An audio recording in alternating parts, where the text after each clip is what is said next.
We're going to look at Chapter 23, Loss of Rights of Convicted Persons. We'll start with a little background. Many offenders are released into the community each year. Over 669,000 inmates were released from 49 adult correctional facilities in 2001. Over 72% of those were released under some form of supervision. Over 650,000 successfully completed probation or parole terms in 2001. There are some obstacles that stand in the way of them adjusting to life in the community as law-abiding citizens. Some have little education, they have trouble finding jobs or housing. There are legal impediments as well. Collateral consequences such as ineligibility to vote in federal elections, as determined by state law, ineligibility to serve on a federal jury, possible loss of or ineligibility to hold federal office or employment, absent an exception, and inability to serve in the military, loss of veterans benefits for some certain offenses like mutiny or treason, loss of federal firearm privileges, occupational restrictions, convictions may result in a loss of or ineligibility for a federal license.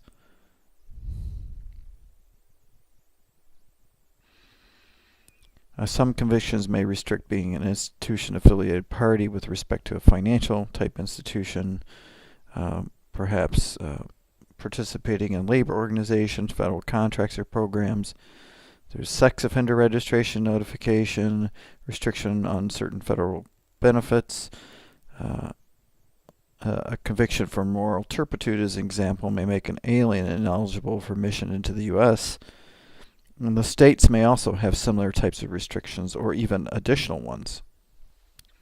In the area of bars to employment and other impediments, 10 U.S.C. Section 504, no person who is insane or has been convicted of a felony may be enlisted in any armed force. In DeVoe versus Brasted, the Supreme Court upheld a state law prohibiting a felon from serving as an officer of a waterfront labor union. The court in DeVoe said barring convicted felons from certain employment is a familiar legislative device to ensure against corruption in certain areas. Many states have statutory or constitutional provisions that bar felons or persons convicted of certain offenses from holding public office or obtaining government jobs. In the area of voting rights, there's Richardson v. Ramirez, Hunter v. Underwood. In Richardson v. Ramirez, 3 persons completed their prison sentences and their paroles, but California denied them the right to vote based on their ex-felon status. They sued, claiming denial of legal protection. State constitution barred them from voting. The language mentioned high crimes such as forgery, perjury, malfeasance in office. The state law did allow for restoration of the right to vote to convicted persons by executive pardon or judicial decree. The Supreme Court upheld the law, citing Section 2 of the 14th Amendment. The right to vote shall not be abridged except for participation in rebellion or other crime. The court noted 29 states had provisions in their constitution which prohibited or authorized the legislature to prohibit exercise of the franchise by persons convicted of felonies or infamous crimes. And the court held setting voting requirements is left with the states. There was a different result in Hunter v. Underwood. This case dealt with an Alabama constitutional provision barring from voting persons who were convicted of moral turpitude. The history of the law showed that it was adopted in 1901 to keep blacks from voting. More blacks than whites were believed by the Alabama legislature to be convicted of such crimes. So the Supreme Court struck down the provision, finding an equal protection violation under the 14th Amendment. It was the discriminatory intent and its continuing effect that led to the unconstitutional finding. Besides the loss of voting rights, some states by statute bar convicted felons from serving on juries. In the area of restoring these rights, provisions exist in the U.S. Constitution and in the states for restoration of rights to released offenders. A pardon discharges the offender from all aspects of the conviction, unless the pardoning authority places conditions or restrictions on the nature and the extent of the pardon. Article 2, Section 2 provides the President with the power to grant pardons.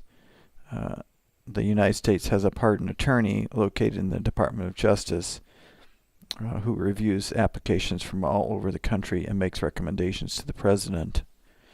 Pardons are granted infrequently. The beginning of the fiscal year 2002, there were 988 petitions, 152 additional applications. No pardons were granted in that fiscal year. The pardoning authority is the President at the federal level, and may also grant commutation of sentence. Commutations are reductions in the term of the sentence without wiping out the conviction and sentence. These are also granted infrequently. There were 2,332 petitions in 2002, an additional 1,096 applications received during the year, and there were no commutations in that year. In the states, the governor is the pardoning authority, or it might be a board of pardons or paroles. In 2001, 718 former and current inmate pardons were granted in 20 jurisdictions. There's also this idea of executive clemency, or releasing inmates from prison. It was granted in 1,000 inmates in 17 jurisdictions during 2001.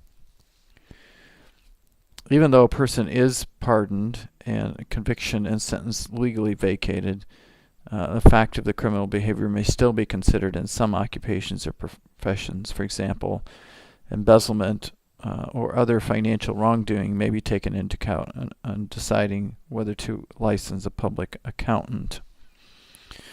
A majority of states have statutes that automatically restore rights of convicted persons after satisfactory completion of the sentence or a lapse of a certain time period following release from their sentences. Other statutes provide that released offenders should not be discriminated against either in their civil rights, such as voting or employment. The Model Sentencing and Corrections Act proposes a ban on discrimination, would allow employment discrimination against ex-offenders only when the offense is directly related to the particular occupation, and it hasn't been widely adopted even today. The Supreme Court has held government employment for an ex-offender should not be denied absent a reasonable connection between the job and the crime. A difficult question is whether an ex-offender should be employed in the corrections area. There's no real agreement about this. Some agencies have done it. Certainly the nature of the offense could reflect on that decision. Juvenile records have generally been sealed and in many cases expunged following release from a juvenile commitment. Sealed means that the records exist but they're not accessed or referred to. Expungement would mean the records are destroyed and there's no further reference made to them for any situation. There has been some movement to provide sealing or expunging of adult criminal records. There's a widespread variation on this. Some apply sealing only to probation records, others to first-time nonviolent offenders, others authorize expungement for a misdemeanor or nonviolent felony if there's no other convictions or pending charges.